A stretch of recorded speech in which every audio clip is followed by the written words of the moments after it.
So the next projections we're going to do are of the TibFib. So then we needed to switch out, which I already have, switch out to our 14 by 17 inch cassette. In this image you have to get a little bit past the ankle and a little bit past the knee. Plot probably technically could fit here on our 17 inch lengthwise, but I always like to give myself, I mean it'd be pretty close, but I like to give myself a little of extra wiggle room if necessary. So go ahead and turn that cassette diagonal. You have more than 17 inches side to side. I always tell students, think about it how when you buy a TV, they say a 52-inch TV, that's not up and down, that's from corner to corner. Okay? So I'm going to lift up just one more time and get a little bit lower in there. I'm going to bring my table down towards my tube.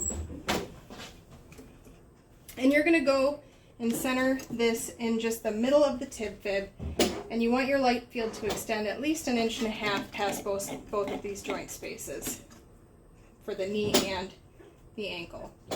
Ideally, if you're working on a tabletop like this, you're going to want to center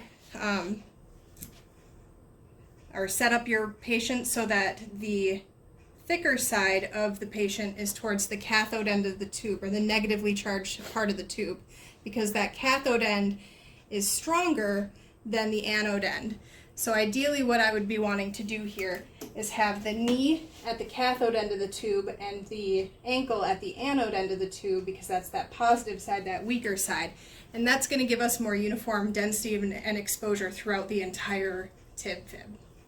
So again, I'm just going to dorsiflex that foot, get that TibFib nice and centered on my cassette, get my marker within that light field, and then I would go ahead and expose that image. Again, 40-inch SID for this, 14 by 17-inch cassette. Ideally, again, if you're doing this tabletop, paying attention to the anode and cathode ends of the tube. The anode is the weaker side, the cathode is the stronger or negatively charged side. You would want the stronger side towards the knee, so the cathode, and the weaker side towards the ankle or the anode. And that would give you your more uniform density brightness for the image. Okay? I'm going to go straight into my lateral projection, and I'm going to have my patient rotate onto her right side again. And what I always like to do, and I might bring this up for just a second so you can see a little bit better.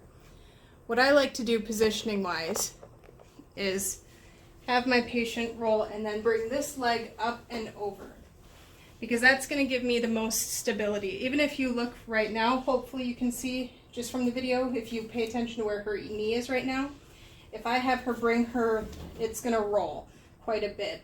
So bringing that leg up and over is going to get you into a more true lateral position, and it's typically going to get you a better image overall. Okay, going back down. Beautiful. So I still want to take this diagonal cassette, and I'm just going to get that underneath the knee, make sure I have the ankle. I can see this is well past the ankle, well past the knee, so I'm happy and satisfied with that. I'm going to bring her down again towards, I have to move our camera back, so we're going for a little ride. Bring her towards me so that we can get nice and centered on that TibFib. And again, we want 1.5 inches or so beyond each of those joint spaces. Dorsiflex that foot, and I feel like we're a little bit rotated towards, so I'm going to just take her hip and rock her back just a smidge to make sure that we're in actual true lateral and not rotating internally at all. And then I'm going to put my marker within that light field.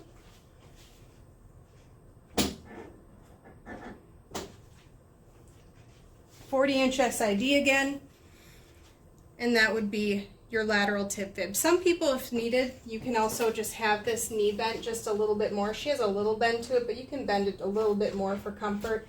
And if you do that, just go ahead and adjust your image receptor as needed.